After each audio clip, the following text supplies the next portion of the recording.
ñaara ngi nii saa yu jotee rek kenn mënu la ko xañ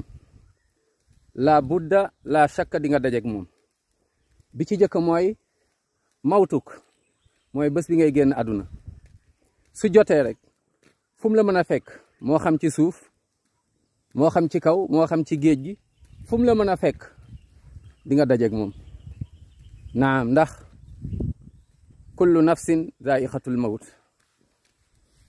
borom bi subhanahu wa taala moom moo dogal loolu kenn mënu la ko xañ sa bésu dee moom sa bésu dee la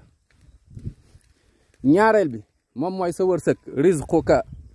kenn mënu la ko xañ sa wërsëg bu nekkee ci suuf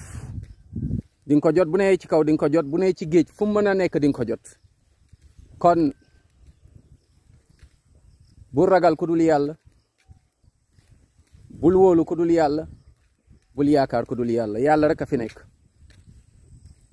yàlla rek a fi nekk nit amul dara nit mënul dara jinne amul dara jinne mënul dara sa wërsëg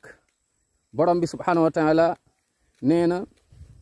wa ma min dabbatin fil ardi illa ala allahi rizquha kon yàlla yor sa wërsëg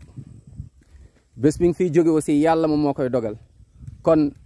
wakkirlul ci borom bi subhanahu wa taala nga góorgóorlu sa digganteeg sa borom na rafet waaye sa digganteeg say morom say dëkkandoo jullit muy yéefar kum ci mën a doon en tout cas sa digganteeg nit ñi na rafet ndax nga mën a am mujj bu rafet mën a am leeruk bàmmeel mën a am taxe bés penc ci dugg aljanna yàlla nañu yàlla yërëm dugal ñu aljanna allahumma amin ya rabbi kon bul wóolu ku dul yàlla bul yaakaar ku dul yàlla bul ragal ku dul yàlla lu dul yàlla neen la